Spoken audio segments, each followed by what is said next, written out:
Welcome back to Rated Radio with your hosts, Rayburn Alexander and Shane Wyndham. Shane, what Billboard hit did we cover this week? This month, I should say. A song called Never Say Never by Cole Swindle and Lainey Wilson. And what did you think about it? I'm giving it 5 stars, primarily for ticking a lot of those musical roller coaster checkboxes. It would be remiss of me, however, to not mention that I find the chorus pretty cheesy. And I'm not in love with either of these voices. The song reminds me of something that got big as a TikTok. You know, like if someone posting one of those, here's my fiance hearing the song I wrote them for the first time ever videos. As with most country or pop, the negative reactions will diminish with subsequent listens, but even with its interesting duet, sweeping chorus, high-end production, and guitar solo, this one still barely got a passing grade for me. Passing grade? Hell, you gave it a 5, right? Yes, but mine are different, remember? Oh, that's true. Well, while I will agree with Shane, cheese is on full display here. There's something that's missing for me when it comes to this track. I gave it 4 enthusiastic stars, but definitely couldn't bring myself to give it a 5. So, sorry about your life. Surprisingly high, though. 4 stars from you? Yeah, I mean, it was lacking something, but there was still the hint of something else that could be there. Like, the song could have been better. Could have been great. Not terrible, but could have been better. It's one of those could have lived without songs. Yeah, kind of. You know, 5 stars. 5 stars anyway. 5. You get 5 stars, and you get 5 stars. Yeah, it's totally one of those situations. No, I mean, I see why it's a hit. Yeah. I think that's normally what my 5 tends to indicate. Mm-hmm. Like, I get that it's a hit. How a lot of people could understand the appeal of this song. It's not to say it's amazing, because I don't think that. Well, we are not here to talk about that song. We got a whole lot of music coming up. So what should we do? We should roll that intro.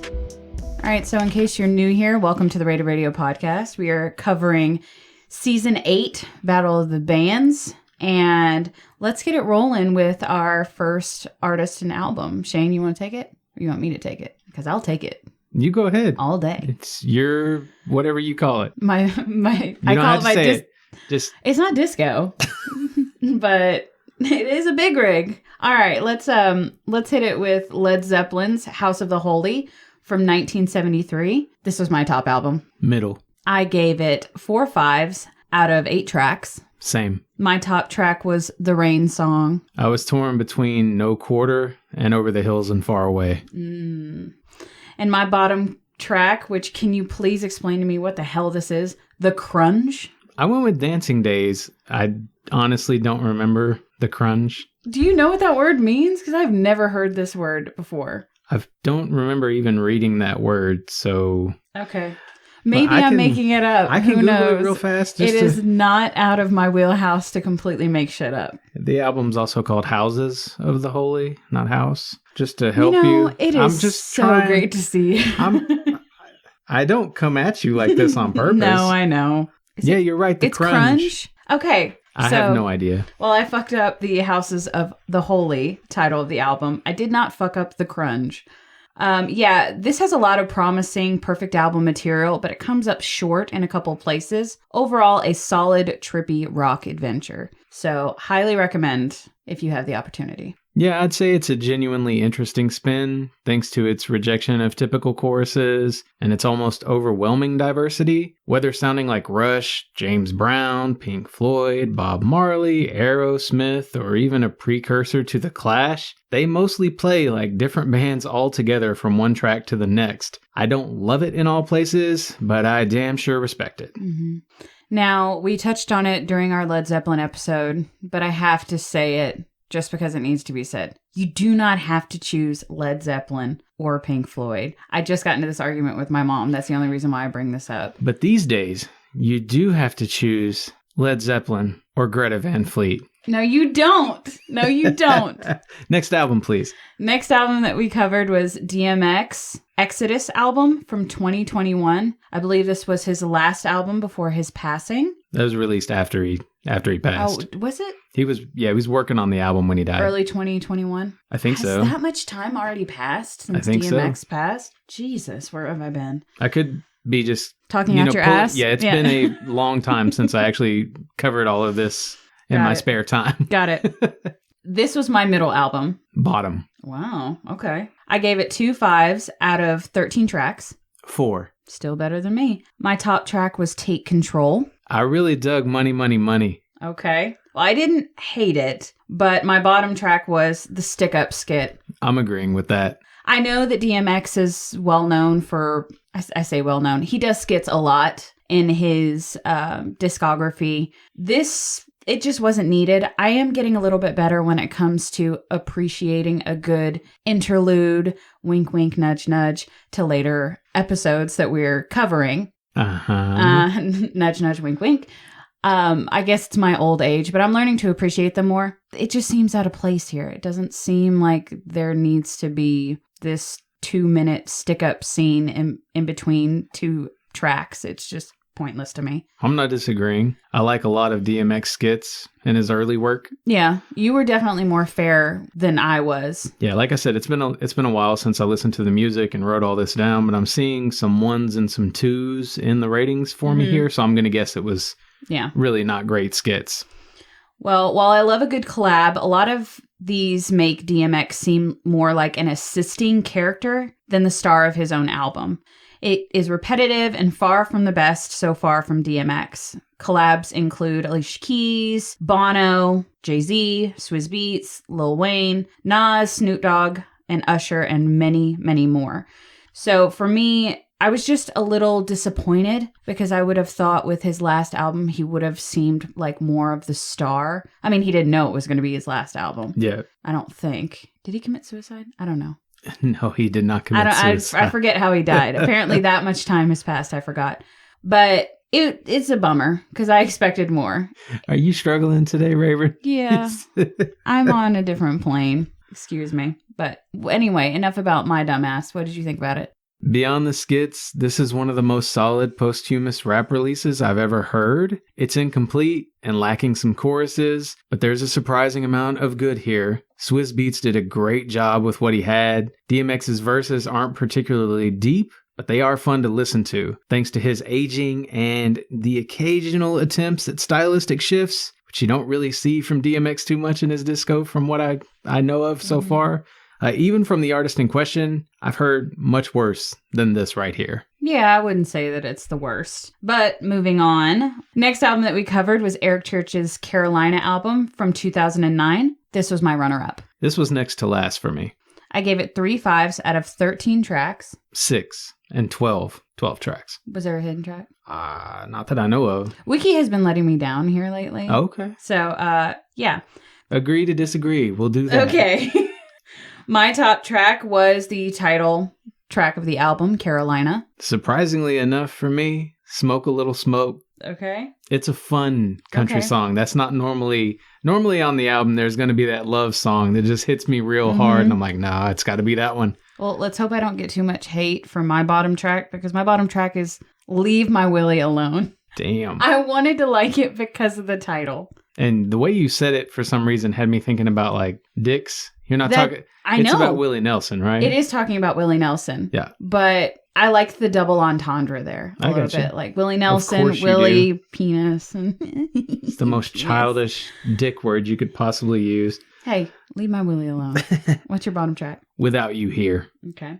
A very young Eric Church sings of love, trucks, and a good cold beer, not to mention scuffed up cowboy boots in this very 2000s country album. It sounds a lot like Blake Shelton meets Enrique Iglesias, as if they had a baby and somehow managed to squeeze out Eric Church's Carolina album. As far as vocals, not bad, but I definitely want to throw a party in a field to this whole album. I really appreciate the eye lock there for the squeeze.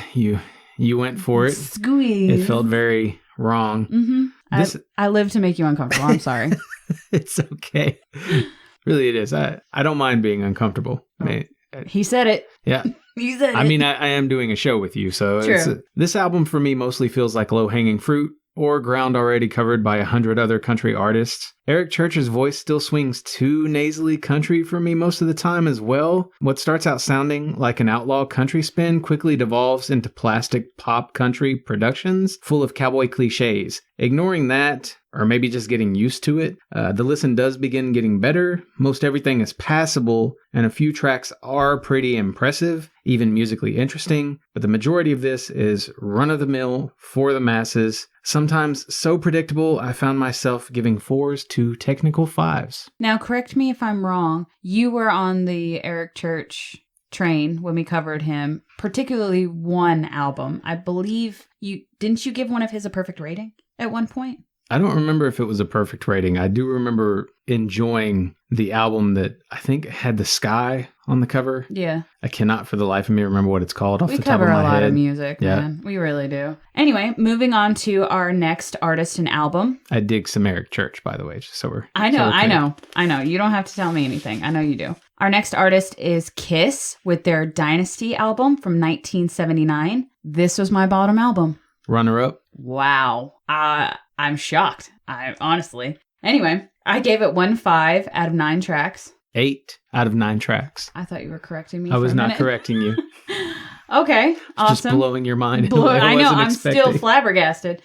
My top track was I Was Made for Loving You. Magic Touch. Okay. And my bottom track was Charisma. 2000 Man, Okay. which is a Rolling Stones cover, right? I don't know. Pretty sure. I have wanted to dive deeper into the Rolling Stones. I just remember reading it. I don't know much Stones Oh, either. okay. Because I was going to say, I thought we were on like the same cloud. I'm told that once you get past a lot of what you know on the radio, there's a lot of there with the Stones. Mm-hmm. But something about most of what I know is kind of off-putting to me. Mm-hmm. So it's like I want to like the Stones, and I do like songs like Angie and Mm-hmm. Wild Horses. Wild Horses is, Really- I like their version. Yeah, I mean, some- it's a great song already. Beautiful shit. But I recently delved a little bit deeper when it came to the Doors, and I feel like I've done a massive injustice to a bunch of artists that I haven't yet had to cover, and the Rolling Stones is one of them. So I would be curious to see how things would shake out if we ever did cover them in the future. But Kiss's Dynasty, what are we thinking here, eh? Sounds a little more like disco metal than the classic sound that they're well known for. A lot of B-side material and a tad more than disappointing. And I love me some Kiss, so. Hot takes. All right. So some may remember, I like Kiss. Not the world's biggest Kiss fan. Mm-hmm. For me, blending the sound of AC/DC with the fun energy of Van Halen, this was a kick-ass, feel-good listen. Great riff work and interplay between the instruments. Some of the strongest vocals I've heard from the group, too. It's not a deep or thoughtful disc, and it gets repetitive in places, but I'll definitely be returning to this one when I'm in the mood to hear something akin to Misfits if they were happy. You know what I mean? Okay, now this tracks because I wasn't a fan. So this all makes sense. I literally called my dad after I covered the Dynasty album, and I knew he wasn't going to listen to the episode. But I asked him, what do you think of this album? Give it a quick listen. He gave it a quick listen, and he said he wanted to hear my opinion first. And I told him, I didn't enjoy it. I just didn't. And he kind of agreed with me. I'm beginning to think that punk is really not your flavor. Well, Let's move on to the last album. We have some stuff. Trying to push some buttons here. It's okay. I know. Let's keep talking. You're not pushing any buttons. I just think that there is a very niche puzzle piece in the whole punk genre that I fit into. The majority of it I struggle with. I've said the same for metal in the past. I know what I like, but it is a very precise subgenre of metal or punk, I think. And you might be able to tell out there, it's been a little while since we recorded. We did do this one a little wrong. I'm realizing right now. We usually do 3, take a break, do the other 2. We're just going to go ahead and leave it like this. Let's just all right, plow on through, man. Let's go. So what about this final album? So the final artist and album that we covered, as if we haven't had enough of her, is Miss Britney Spears with her Femme Fatale album from 2011. This was my second to last album. Have you been paying attention? Yes, I've been paying attention. Top. I have questions. Yes. Top album for me. Got it. We do know you like some later Britney, whereas I gravitate more towards the earlier Britney. Uh-huh. We've established this. Email My Heart. Is that the name of the song? Yes. Yes, it is. Okay, continue. I gave it 1.5 out of 12 tracks. 10. My top track was How I Roll. Inside Out. And my bottom track was Big Fat Bass. Criminal. Okay. Criminal for me. So my bottom track also featured Will I Am from the Black Eyed Peas. I just wasn't a fan. Seemed a little too ridiculous, even for me. And that's saying a lot. Yeah. Okay, I'm just going to say more. I've never been a fan of this robotic Britney Spears. It seems very impersonal and the quality is low. Only rarely does the old Britney come through, and I miss her. I miss you. Bruh, I really do not. I know. So, as a closeted and somewhat inexperienced EDM fan, you should likely think none too highly of my opinion here. I'll give you that, Rayburn. But I do genuinely believe this sexy pop club disc is Britney's best. That's high praise too, considering this entire spin was new to me, and I'm a major fan of her Blackout album. The chorus is punch, the instrumentation offers payoffs, and is surprises throughout. The pop cheese factor was minimal. I'm only really upset by the will.i.am track's repetition. See? And the momentum-killing final track here. This disc reminds me of that point in the Turn Down for What video, when things happily pop off on the bottom floor. Oh, of course. You know, I didn't expect much from this, and that was a mistake. Highly recommended, assuming pop doesn't activate your gag reflex. Now, were you a fan of it because your expectations were already very low? I just tried to listen to it. I didn't think about what I was doing. I just turned it on, and what I thought was what I thought. Okay. All right. Because I don't feel super positive or super negative about Britney Spears either way. I mean, yeah. I would say I'm a fan of her, but yes, as she's progressed, I haven't seen it as a progression. I don't know. There's just something about the whole situation, her vocals. I literally just sent a message to my sister from her Instagram. It was like, what the fuck is happening to Britney Spears? Sounds nothing like herself. She doesn't even really look like herself. But anyway, not to ruin your listening experience, you are entitled to your own opinion, and I'm glad that you had a positive listening experience when it came to this album. Oh, I loved it. But I won't be going back. That's fine. I actually loved this so much, I rated the bonus tracks. I kept listening, and I listened to the albums more than once, you know? Mm-hmm. I don't have to rate the bonus tracks. It's extra work for me, but I kept listening. So overachiever. Good for you. Proud of you. I was just trying to say I liked this Britney Spears album. I'm not trying to be condescending. And what's sad about it, too, is I would bet most Britney Spears fans don't love this album. Mm-hmm. And so I've now upset the Britney Spears fans and the non-Britney Spears fans alike. Yes. I'm sorry. I have shit opinions. Let's take a break. You have done your job.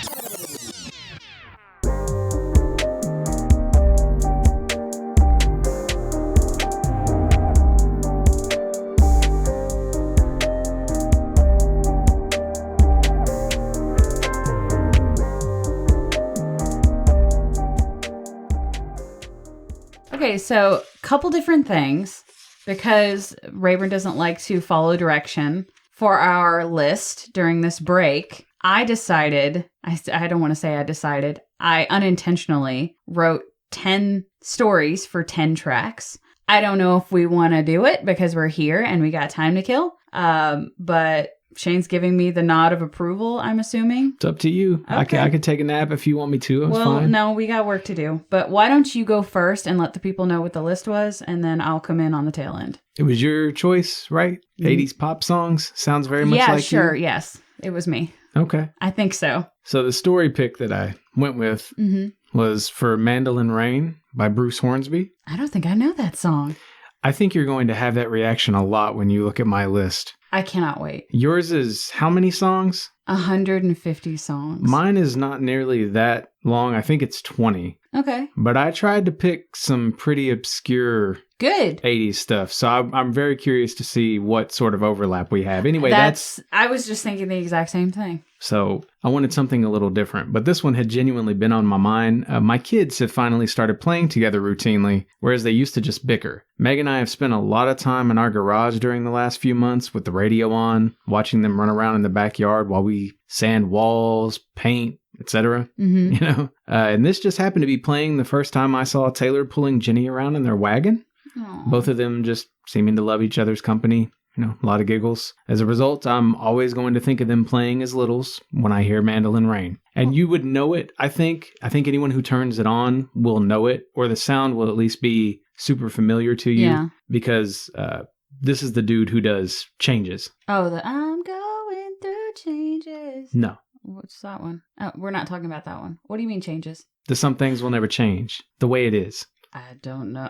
Like song Tupac. That's just the way it is. Yes. Things will okay. But I'm singing the Tupac version. Yeah. Like the sample. It's not that different either. Okay. You'd be surprised. Okay. A lot of samples are very lazy. I know. And why not be lazy? Because they're really good songs. I mean, if it's already written or if it's already broke, don't fix it, you know? Anyway, that's not me giving approval to use more samples. I'm just saying. For the people that have, I get where you're coming from. Man, we're going to talk about samples some point in the future. We've already got that situated, but god damn, I want to talk about some of those. I know. Okay, so like Shane said, my list is 150 songs total. I got in a weird headspace and just started rolling with it. So feel free to comment on any of my stories. I would love a discussion if you have one. But my list is not as obscure. So starting with number 1, it's Time After Time by Cyndi Lauper. Picture it, Shane. I'm in your mom's living room for a week out of the summer with your youngest sister. I say youngest sister, your youngest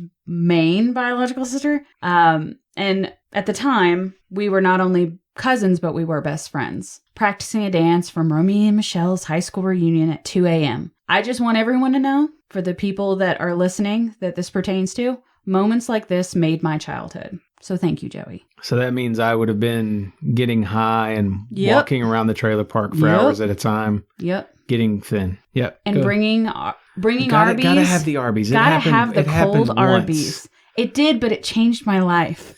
Because I needed it in that moment. Shane taught me to eat my feelings, so thank you. I was the only one with a license. They'd come running to the back of the house with mom's bank card. Go get food. Mm-hmm. We want some Jack in the Box. Mm-hmm. Here's a list of what we want. We've already written it out. Go spend $60 at Taco Bueno real fast. Go ahead. Story number 2. Well, hold on. But you also were the one that showed me to appreciate the white grape, 0-calorie drinks that we used to get from Kroger, Albertsons. You're talking about Waters? Yeah, like the Walmart. Sparkling. Yeah. Yeah. Oh, yeah. You started drinking those, and I think they were laying around the house one day, and I picked one up, and I was like, oh my God, this shit smacks. Yeah. So, anyway. By the way, I totally ate all that food back in the day, so I'm just as guilty. Sorry, Mom, that we blew your money and probably continue to some degree. She's already forgiven you. Go ahead. Next song is Overkill by Men at Work. In my opinion, this is by far one of their most overlooked songs. They are so much more than Down Under, which remains their most popular track. This song reminds me of countless trips back and forth to Austin to visit my great-grandfather, and I will never not think of him when I eat Fig Newtons. So. I know 2 songs by this group. Not crazy about either one. Continue. Okay, thank you. I'll just give shitty opinions over here. Got it. Next song is Nothing's Gonna Stop Us Now by Starship. If you want to learn a little more about myself and a past guest, watch The Skeleton Twins starring Kristen Wiig and Bill Hader, where their very fucked up, wholesome relationship as siblings is on full display. And somehow reminds me of my sister and I. Okay. I was going to say that I think Starship's pretty underrated. Yes. I grew up hearing a lot of Starship and loved it. Still do. Not ashamed. It's that classic 80s cheese, but I'm here for that. Which of you is Bill Hader? My sister, obviously. Okay, continue. Obviously. I didn't think it was obvious. We're continuing. Okay. Not to spark a heated discussion, considering that we almost had one before this episode, my next pick for my list is 99 Luftballons by Nina. The German version is better. Fight me, Shane. I'm not going to fight you. I'm just going to say you're wrong. Okay. I'm going to leave it at that.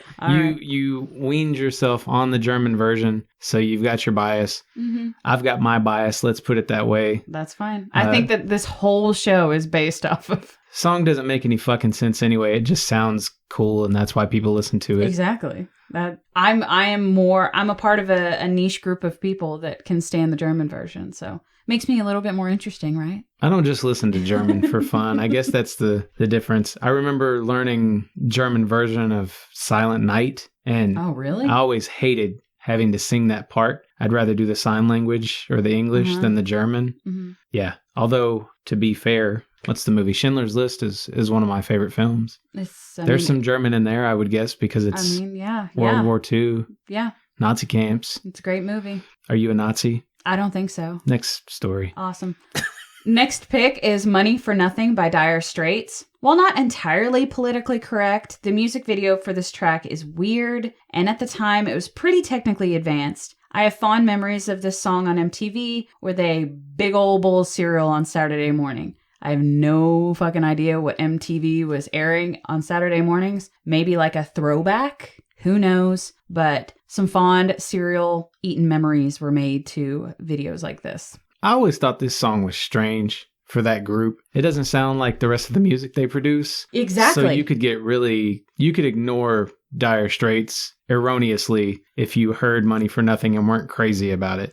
Well, take into consideration Money for Nothing, Romeo and Juliet, and Sultans of Swing. 2 completely different songs. Mm-hmm. But at its core, you have that twinge of, like the sound throughout.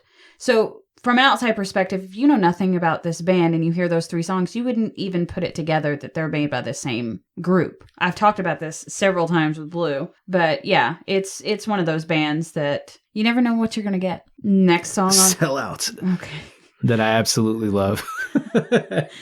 The next track is Space Age Love Song by A Flock of Seagulls. From the minute I heard this song, I always wanted one of those slow-mo 80s moments at the end of the movie, where the guy finally gets the girl. Now you know my dirty little secret. I am a hopeless romantic. Not the first time you've used that song or referenced that song, right? And I've talked about it. It's such a good song. Okay. It's way better than I Ran, which they hate, so. I've still never heard it. Now you will, because you're going to go and listen to my list. Totally. I was just going to try to plop my list on top of yours and see if any dupes were found. I mean, we could do that. Or I can copy the list titles into an Excel spreadsheet and just highlight the duplicates I can doing a lot. Instantly see them. Okay, you're doing a lot. Could sort them alphabetically and look for them. Okay, don't ruin this for me. I don't have to turn your song on. Next song is Eyes Without a Face by Billy Idol. I just recently found out that my mom will never understand why I enjoy this song. And honestly, neither do I. I just get lost in it sometimes. Another one I don't know. Isn't that the name of a movie or something? Feel like that's a I don't know. horror movie title or a classic film. It wouldn't surprise me. But no, we were recently together and I turned this on because that's more detail than I need. Too bad. Too bad. And she was appalled. This coming from the woman that absolutely loves Billy Idol and would probably let him get it even today. She was so flabbergasted that I liked the song, making fun of his vocal styles within it. I will not be ashamed. I cannot be ashamed for liking that song. Well, all right. Anyway. She'd put the panties back on for that one. Me or her? Her. Oh, yeah. Her. She definitely would. Talking about your damn panties, woman. Next story. Come on, Oh, hold on. Yeah, come on her. No. Come on, Eileen. I was supposed to do this. Someone get her a towel because it's Come On Eileen by Dexy's Midnight Runner. God almighty. I had to do that for Blue. Some Australian radio show did it, and I thought it was like the best intro to this song. Nice. This was the #1 song of 1980s. Another music video moment that has been locked in my brain forever. Thank you, Eric. Such a weird fucking song. It is. It's got a weird sound. I can't tell if it's country or like Irish in a way. Well, I mean, even it was a hit. Yeah. I mean, it's very strange. Their only hit, from what I understand. And even like the music video, they're dancing on a street corner in overalls, and they're not attractive guys with bandanas around their neck. Like, the thing about it is, too, though, I guess, once the song actually gets going, quite good. Yes, because it's got that amp up to the chorus. So, yeah, I think this is another one of those songs nobody really knows most of the words to. I know all the words to it. Okay, all right. Stand corrected. My dad had a CD with a lot of, Come On Eileen. I believe you know the words, Raven. You don't have to explain yourself. But I'm still on the search for this CD that had a lot of 80s hits that this list kind of took me back to that, and I'm desperately searching for it. So that's a story for another time. Next on my list is... I think you just told it. No, it's longer. Okay. Okay. It's longer. Next on my list is Eyes of a Stranger by the Payolas. Temptation, 80s style. Without divulging too many intimate details, I will say if you haven't gotten down to this song, you are doing yourself a massive disservice. I love that you looked at me for verification, like, have you fucked to this song? Say something. Say something, motherfucker. How dirty did you fuck to this song? Oh, you be fucking to a lot of songs. Or at least, you did at one point in your life. I don't know what your sex life looks like. I don't do nothing anymore. I don't even have the parts. They're gone. You're like a Ken doll down there. Yep. I got rid of them. There are a lot of images that I could do without, and that is definitely one of them. And I have to spend the whole day with you, so thank you for that. I got a shirt that says "Leave me alone," and it points down to my dick. Oh. Just says "Leave me alone." Leave me alone, but not here. Is that what the arrow is for? Mm-hmm. Okay. Last on my list, because I know Shane's wanting me to wrap this up. You wanted that to make sense real bad. I apologize that I did not make it happen. I was so confused. Last on my list is Everywhere by Fleetwood Mac. I recently was laid off from my very promising job. And while I won't get into a lot of details about that, after the week I had, one of the best things that has put a smile on my face is how obsessed my brother currently is with this song and proceeds to sing it every time he's called me this week. Thanks for always making me laugh, boy. It's one of their best. Mm-hmm. Who wrote that one? Christine McVie. Oh, say it ain't so. Yeah, I said it. It's so. But yes. Your girl helps with the harmonies, to be I'm fair. not saying that she's bad.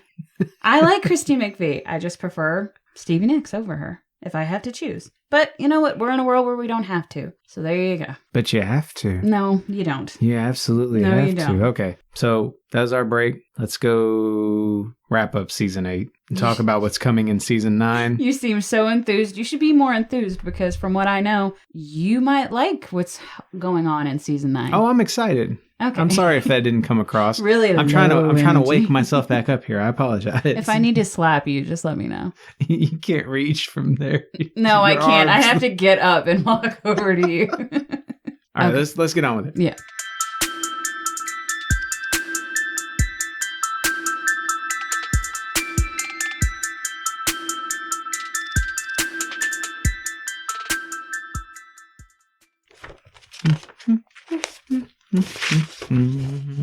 It just reminded me of your children just then. They came from somewhere. I mean, I don't know where they came from. You're a Ken doll down there, remember? Yep. All right, what's coming up? Come on. The anticipation is killing me. Not the dick. Okay. Not anymore. It's gone. Never to return. It packed its bags and left. Yeah. Is By it the way, this is not my way of saying I'm impotent. No. I like to joke about cutting my dick off because I feel like it would simplify so much in life. Explain something to me. Would Sure. it be just the dick or would it be the twig and berries? Apparently, you can get rid of the berries, and that essentially gets rid of the dick. Oh, I mean, Because yeah. the testosterone produced to pretty Yeah. much create the erection. It happens in the balls. But can you have the balls without the dick?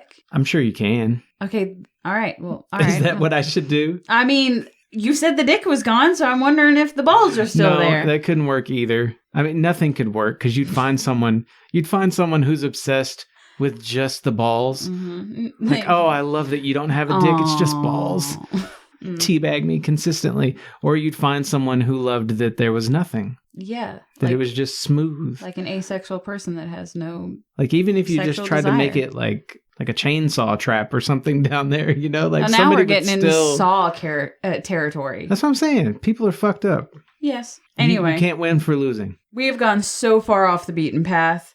It's my fault. And now I'm trying to imagine, like, then I'd be the person running into the opposite sex and I'd be hearing things like, show me what that mouth do, you know? Yeah? Okay. You're the one that's supposed to be leading here. I don't know what I'm waiting on. Let's talk about season 9. I didn't know if you had something written. No, we got to go through our top songs and who won the season and do all that. You want me to do all that for you? I'll do all that for you. My stuff counts as your stuff. Okay? Sure. We'll do that. I'll tell you what, if you see the social media post at some point here, what'll happen is Rayburn's stuff will be listed. She can clarify. And there will always be a playlist out there where you can go see it. Yeah, you know what? This was all intentional, and I wanted to drive people to our social media pages. So if you want to know who won for me for season 8, tune into our social media. Like I said, I almost didn't have my song notes and stuff. Sure. That makes me feel so much better. I did. I almost completely overwrote the shit. So if we had tried it the last time you were here, I wouldn't have had it because I didn't print it.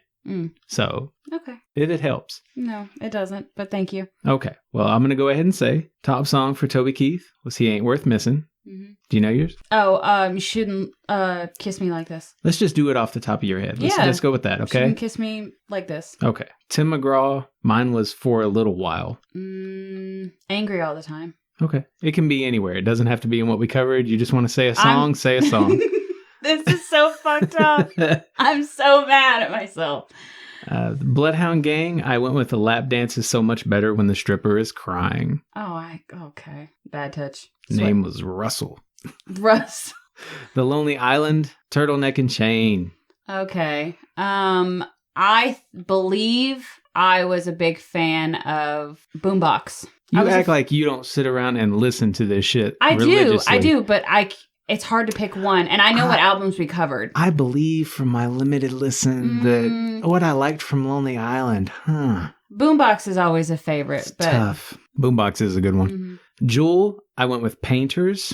See, Jewel's going to be hard because there was a lot of great stuff there. I haven't revisited it, so spoiler for a question later. Okay. But I know I gave a 5 to You Were Meant for Me. That's always a good one. Natalie Merchant, it was My Skin. See, Natalie Merchant, I think rated higher than Jewel, and I haven't gone back to listen to it. But you don't know like a single song name? It's all slipping. I'm literally so pissed off that I forgot all this. It's okay.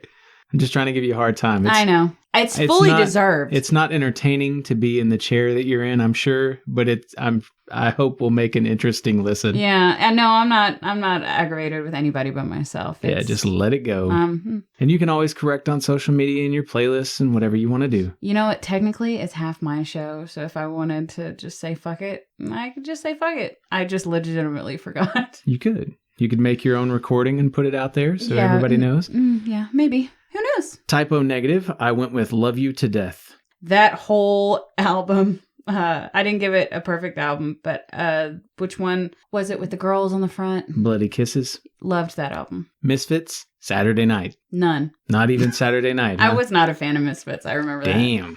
Alice in Chains, the song is actually called I Can't Remember.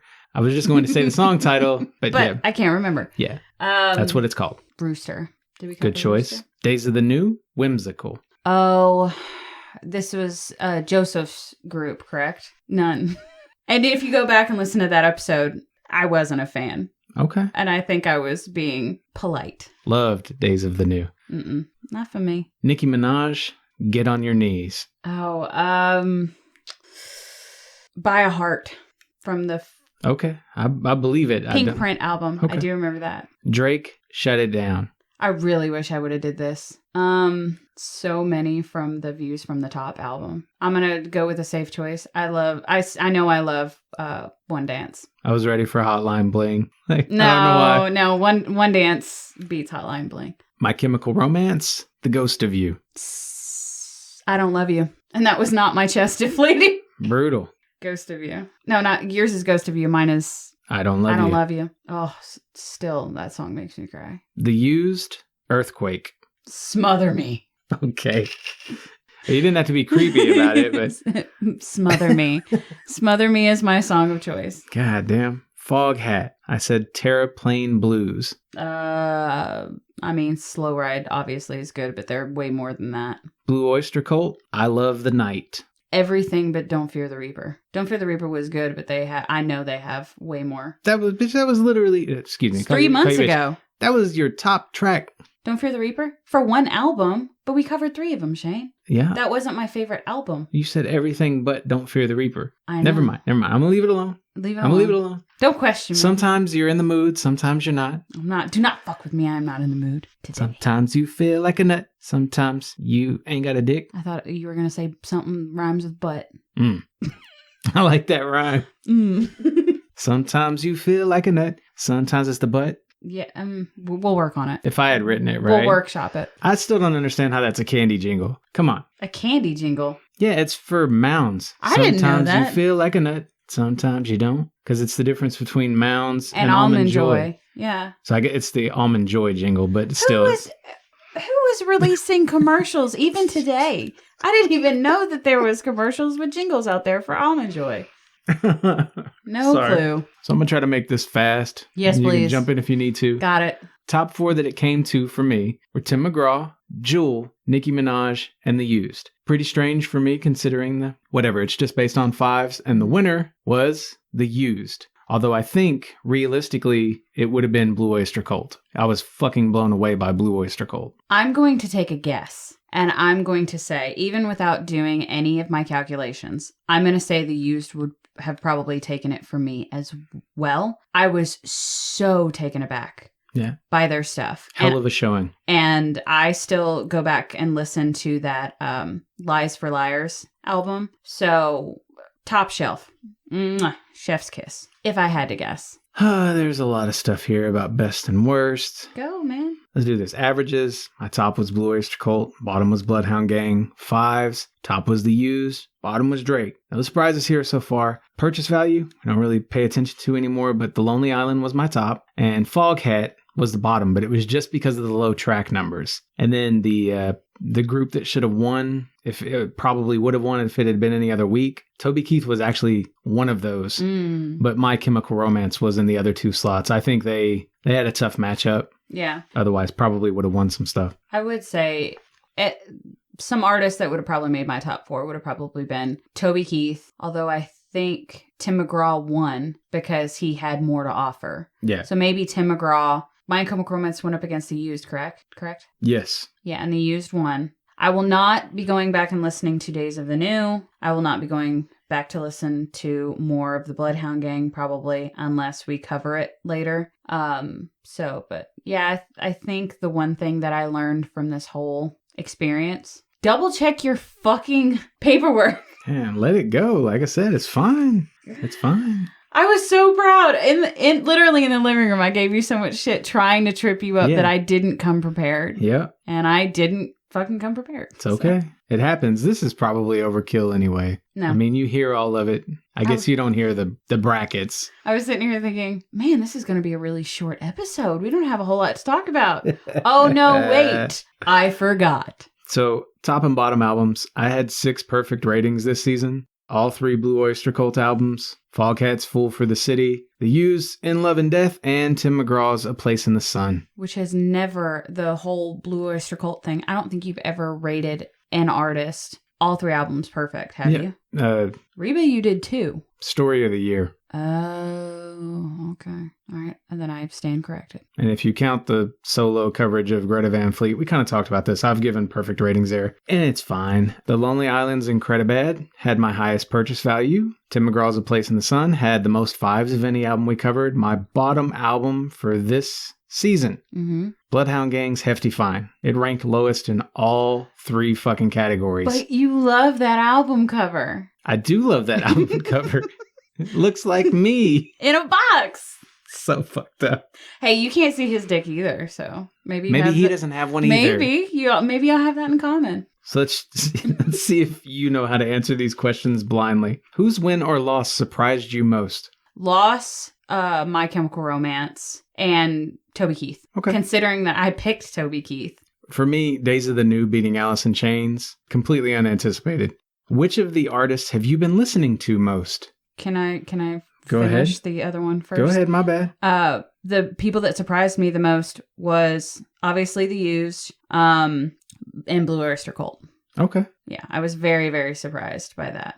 So who have you been listening to the most? The Used. Blue Oyster Cult, on my end. Did you genuinely dislike any of these artists? If so, which? Yes, and I don't want to divulge on it more than I have already, but Days of the New, and Bloodhound Gang. But some of the Bloodhound Gang stuff is okay, like kind of like Primus in a way. Like some of them are just nonsense. Oh, I get you. Mine said no. I didn't dislike any of these artists, but Drake and Bloodhound Gang left plenty to be desired at times, even though I love a lot of their songs. I'm surprised with Drake. Bloodhound Gang, I think, makes sense. I just thought there would have been more there. Kind of like the whole Al Green thing. Not saying they're in the same category. I just thought that... I mean, Drake got some there. I don't know what you're seeing with Al Green. I was just surprised. Here we are, learning more about each other.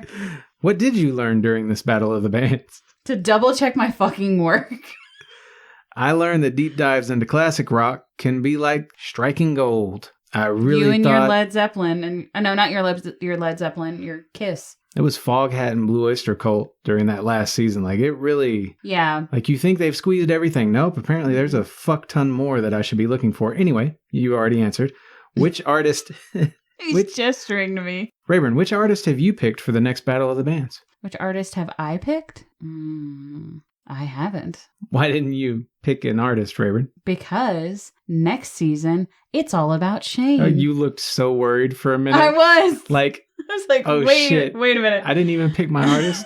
Next season, it's all about Shane and what he wants to do. I have... You made that sound so bad. What? Because what you want to do? I'm going to have a season... Yeah, okay. I picked everything for season 9, right? Yes. And then Rayburn gets season 10. I willingly hand over the reins of picking everything to you for the next season. And you will do the same in season 10 for me, which I will thoroughly make you regret you ever made that decision. We're starting out season 9 with Copeland. And I have them paired against May. But before we can get to season 9, we got to give away some free shit. Let's go ahead and get our jar and draw for the winner of free merchandise of their choosing from the Rated Radio merchandise shop. There you go. Okay. I already got the top off of it. You pick what you need to. Thanks. All right. And the winner of that free merchandise is... Sandra, which she gave us our Foghat Blue Oyster Cult recommendation. So probably about damn time, considering everything that's come out of that jar with her name on it. Yes. So Sandra will be reaching out for you to pick one free item of your choosing from our merch shop. Thank you for always being a majorly devoted listener. Without listeners like you, we don't know what we would fucking do with ourselves. So thank you so much, Sandra. Yeah, and on a personal note, thank you. I appreciate you, Sandra. You've always been there. You've been there quite a bit recently with everything that's going on. I really do appreciate it. Didn't mention the albums if you're following along at home. We will be covering Copeland's Beneath Medicine Tree from 2003, You Are My Sunshine from 2008, Blushing from 2019. On the May end of the spectrum, it's Destination Beautiful from 2003, The Everglow from 2005, and Singularity from 2007. So definitely check that out. In a few weeks, our next special will be out, and we've already recorded it. It was a movie, right? Horror movies. Horror movies. Right. We watched some scary movies and talked about all that. So definitely make sure you're subscribed. Yes. There's a lot of bonus content coming, and that's all I have to say here. All right. This was a great season. I'm sorry if you feel shooketh by the end, but... I mean, it's not the first time that I've come up short in a battle of the bands, but tune in to our social media to see a more accurate breakdown of what were my favorites or my least favorites from season 8. But that's going to do it for this week. Thank you all for tuning in for season 8. We will see you all again in season 9. Hit up our playlist on Spotify, visit our merch shop, share our show with your friends, if you have any, and come and find us on social media and let us know what you think. Until next time, fill your world with music. And people out there, don't cut off your Ghiblies, because there's always a weirdo out there who even a lack of Ghiblies is going to seem like Ghiblies. You know, one man's lack of goodies is another man's goodies or woman's goodies, or keep your dick.